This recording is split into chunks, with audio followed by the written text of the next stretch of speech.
Hi everyone, this is Deborah and today I'm going to show you how I store my Tim Holtz ephemera. And what I've got here is just a tub from IKEA. I'm sure you're all very familiar with that. And this is how I do it. So I've got these little packets which are just cellophane bags and in different sizes. Most of them are 150 by 100. And you can buy them, I've discovered, I've found them at my local cheap shop. So they're about $2 for a packet of 100, $2.50, something like that. So it's pretty good value. And I've sorted through all of the Tim Holtz ephemera and I've put them into their packets depending on what they are. So we'll start with some that I'll just pull out a few so you can see what I've done with the standard ones. So these are just your standard ones. They've got different sorts of things like school reports and things. If I have a big and a small, I'll put it on the back. If I've just got the one size, I just put it there. This has got a big and a small, so all of those types of things are stored like that. And it's just the one thing in the packet. I did start putting them so I had different ones back and front, but what I found was that turning them over just became such a pain. This way I can just flick through them quickly.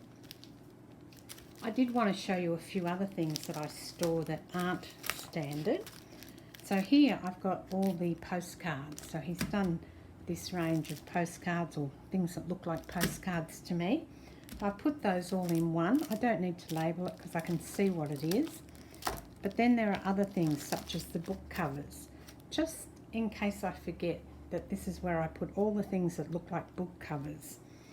Then I've got this packet here, which is things with numbers, and I've put a label on it so I know what it is. So all of those little tiny things that have got numbers and percentages and things like that on them into there.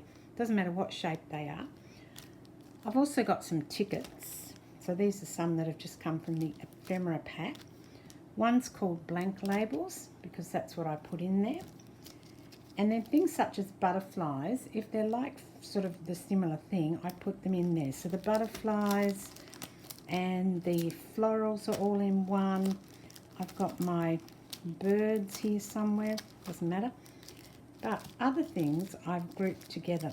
So this one I've called advertising. It's all those little adverts that he does in his packet. So I thought it would be good to group all those together because sometimes you only get one and you'll end up with a million packets. Even the big one I've put in there, which is on the back. So they're all my adverts. And then I've got one which I call round things, I think, because if I'm looking for something round, I'll want to sort of see them all together. And on the back I've put these artist palette things that he's done in one of the recent packs. Then I've got this one here which is called odd shapes. So that's your palmistry, hand, the shirt, the dress form. And I've also got this one called postage because it's all things to do with postage, and in the back I've put the stamps. So these are not real stamps, these are the ones that come out of his ephemera packs.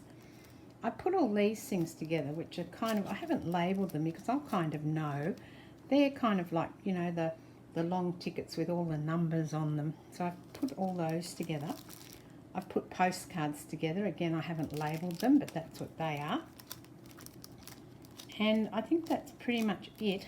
Well, there's my birds. I don't have any birds. I use a lot of the birds. Butterflies, again, I haven't labelled them because it's obvious what they are. And then in the back, I've got these plastic containers. Now, these are the CD, DVD cases, or yeah, the old DVD cases, but they're actually new ones. And I get them at my local scrapbook shop, and they're for stamp storage. So I do store my stamps in them as well, and in another video I'm going to take you through how I store my stamps. I'm just doing a really big clean-up of my craft room and getting everything in order.